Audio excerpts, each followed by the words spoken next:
राधे राधे महाराज जी। महाराज जी, निरंतर प्रयासों के बाद भी जब असफलता मिलती रहे तो स्वयं को भाई मोटिवेट क्या और प्रयास सकारात्मक करते हो?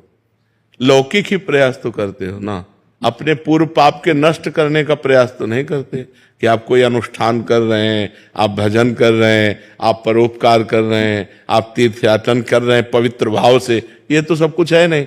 तो पूर्व में जो पाप कर्म किया है, अब जो आप सफलता के लिए प्रयास करते हैं वो आपको असफल कर देता है, गिरा देता है।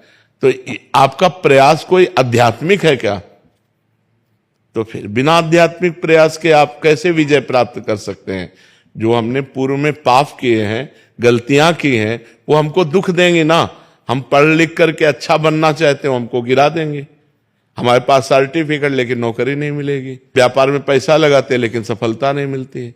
तो वो हमको दुख देगा ना पाप कर्म। तो उस पाप कर्म को नष्ट करने के लिए हम क्या प्रयास करते हैं? विचार कीजिए। कोई प्रयास नहीं करते ना, तो उसके लिए प्रयास करो। हम कह रहे हैं कुछ मत करो, राधा राधा राधा राधा राधा नाम जपना शुरू करो। काउंटर लो और गिनती से 50,000 रोज नाम जप करो। फिर हमें बताओ लंबे समय तक।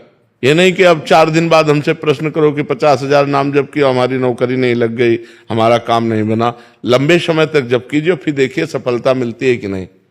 कुछ जने बिना प्रयास के भी महाराज जी, क्या उनका पूर्व का प्रारब्ध? पूर्व का पुण्य है कि उनका प्रयास कोई ज्यादा प्रशंसनीय नहीं है, पर वो सफलता प्रशंसनीय प्राप्त कर रहे हैं, ये पूर्व का पुण्य है। ऐसा भी देखा जाता है कि वो बिना उसमें योग्यता भी नहीं है, फिर भी बिल्कुल, हाँ, योग्यता भी नहीं, प्रयास भी नहीं, सफलता अधिक है। ये पूर्व का पुण्य उनका काम कर रहा है। योग्यता है, प्रयास भी है, लेकिन सफलता नहीं, ये पूर्व का पाप उसको गिरा रहा है। क्रम होता है। जब पुण्य लगेगा तो आप पाप कर्म करो तो भी उन्नति होती चली जाएगी, और जब पुण्य का संयोग आएगा, जैसे पाप का लगा संयोग, तो अब आप चाहे जितना पुण्य करो, आप चाहे जितना धर्म करो, वो आपको दुख ही देता चला जाएगा। और पुण्य का संयोग है तो आप पाप कर्म करो तो भी आपको सुख मिलता चला जाएगा। लेकिन जब ये पुण्य खत्म होगा और पूर्व का पाप और वर्तमान का पाप मिलेगा तो आपको कष्ट दे देगा। और जब उनका पाप नष्ट हो जाएगा तो ये पुण्य और वो पुण्य पीछे का जब मिलेगा तो उनकी उन्नति हो जाएगी। ये एक क्रम है ईश्वरीय, जो ईश्वरी भागवती है जो क्रम है वो ये है।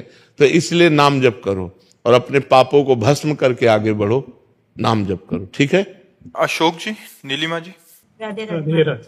राधे राधे महाराज जी, आपके चरणों में कोटि कोटि प्रणाम। महाराज जी, यूट्यूब में आपको देखकर, आपकी वाणी सुनकर, कीर्तन सुनकर एक अलौकिक अद्भुत आनंद की अनुभूति होती है, और वो खिंचाव यहाँ खींच लाया महाराज जी।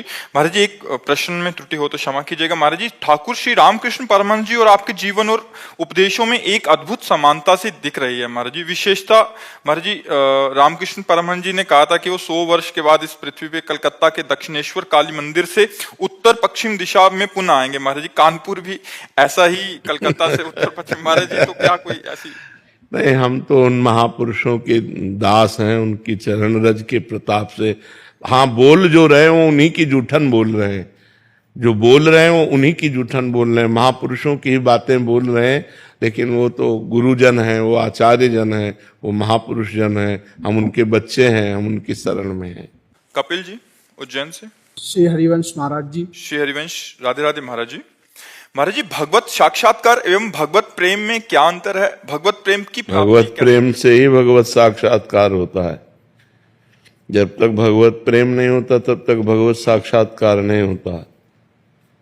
हरि व्यापक सर्वत्र समाना और प्रेम ते प्रगट होए में जान। भगवान प्रेम से ही प्रकाशित होते हैं। मिले न रघुपति बिन अनुरागा, किए कोट जप जोग विरागा।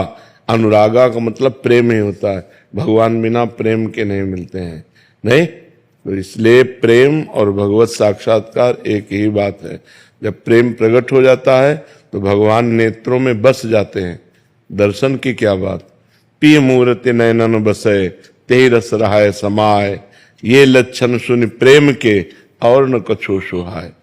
और न कछो सुहाय, फिरे अपने रस मातो।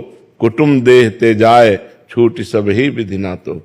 प्रिया प्रीतम के प्रेम रस में जब चित्त डूबता है तो हमारे नेत्रों में बस जाते हैं। जैसे गोपीजन महान प्रेमी है तो वो कह रहे, जित देखूं तित श्याममयी है। मैं जिधर देखती हूँ उधर श्याम सुंदर दिखाई दे रहे हैं। श्याम सुंदर के सिवा कोई और है ही नहीं। तो प्रेम का स्वरूप यही होता है कि वो भगवान का साक्षात्कार करा देता है। और बिना प्रेम के भगवान का साक्षात्कार नहीं होता।